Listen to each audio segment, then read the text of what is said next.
Right now, if you switch to an all-raw diet, raw meat, raw vegetables, nothing cooked, you would slowly start losing weight. Not because raw food lacks calories, because your body has quietly lost the ability to survive on it. It wasn't meat that did this to you. It wasn't tools. It was fire. And not fire the way you're picturing it. Not warmth, not protection from predators at night. Fire as an extra organ. A second stomach sitting outside your body. Here's the receipt. Written right into your skeleton. Your body runs on a budget. Every organ you have comes with a cost, and two of them are almost impossible to afford at the same time. Your brain is only about 2% of your body weight, but it burns roughly 20% of your daily energy. Just idling, just existing. Your gut isn't far behind. Breaking down raw food is slow, grinding, expensive work. Hours of tearing, churning, and fermenting just to squeeze out a modest amount of fuel. Here's the catch. You can't run both of these organs at full cost at the same time, not without extra energy coming from somewhere. One of them has to lose funding. About 2 million years ago, in our ancestors, one did. Guts got smaller, brains got bigger, at the same time. That's not a coincidence, that's a trade. And once you see it, you can't unsee it. To understand that trade, look at an animal that's still paying the old price. The chimpanzee. A wild chimp spends nearly 6 hours a day chewing. That's roughly half its waking hours. Not eating and moving on. Chewing. For hours. Because raw fiber and raw meat fight back. Compare that to us. Modern humans spend under half an hour a day chewing in total. Picture tearing at the same piece of raw meat for 20 minutes. Your jaw aching. And barely making a dent. That's a normal Tuesday for a chimp. Its gut has to work overtime just to pull out a modest amount of energy. Now here's the part most people get backwards. Cooking was never really about flavor. Heat is a demolition crew. It ruptures plant cell walls. It unwinds proteins in meat into a form your gut can absorb far more easily. Cooking doesn't season food. It pre-digests it. And once fire is doing that job for free, your body no longer needs an industrial-strength gut to survive. Evolution doesn't shrink an organ for no reason. It shrinks an organ when keeping it becomes too expensive. Once cooked food eased the load on the gut, our ancestors' intestines began shrinking. Generation after generation, shorter guts, smaller stomachs, less tissue to keep fed. That saved energy didn't just disappear. In a body that's always balancing its books, freed up fuel gets reinvested. And the organ waiting to cash in was the brain. In the 1990s, anthropologists Leslie Aiello and Peter Wheeler gave this idea a name, the expensive tissue hypothesis. Their claim was specific and a little radical. Gut size and brain size are tied together by one shared energy budget. In simple terms, you can't afford a bigger brain until something else on the ledger gets smaller. For us, that something was the gut.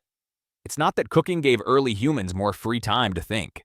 It's that cooking physically rerouted calories out of digestion and into cognition. Your brain didn't just grow. It was funded by your shrinking gut. Here's the part almost nobody mentions, and it's written right on your skull. Earlier, hominins had massive jaw muscles, wide cheekbones built to anchor them, and huge molars made for grinding raw food for hours every day. Put a homo habilis skull, nearly 2 million years old, beside a modern human skull. And the difference is striking. The jaw shrinks. The face flattens. Ours looks almost too delicate to be real.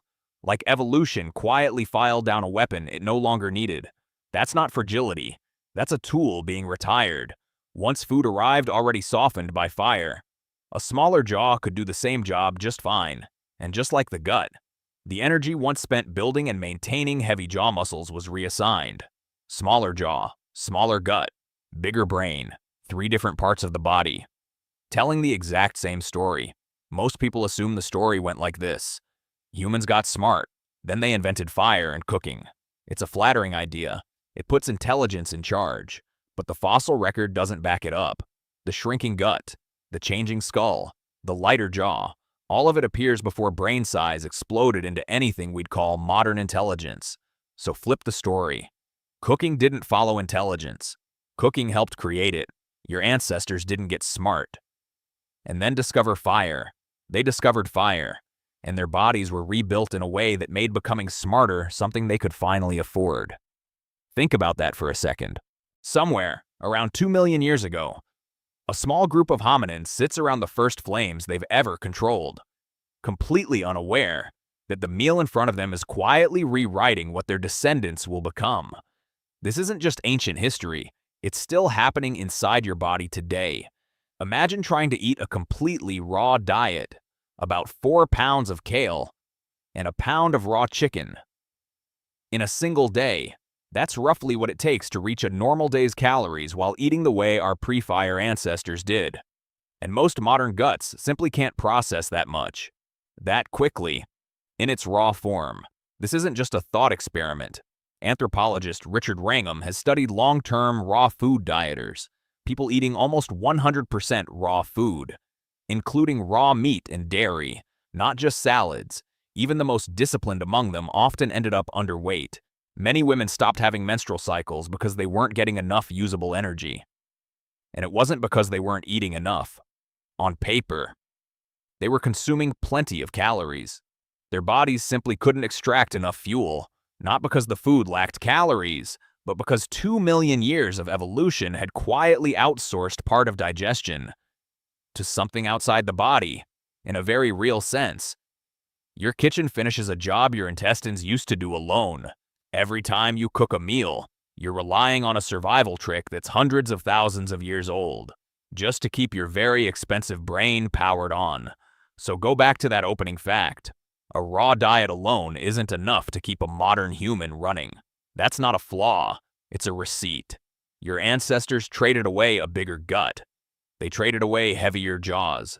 And in return, they got the one organ capable of standing here, 2 million years later, asking why any of this happened in the first place. Fire didn't just change what early humans ate, it changed what they were able to become. The world is full of ordinary things, hiding extraordinary stories. If you enjoy pulling back the curtain on history, science, and the mysteries behind everyday life, subscribe. There's a lot more to uncover.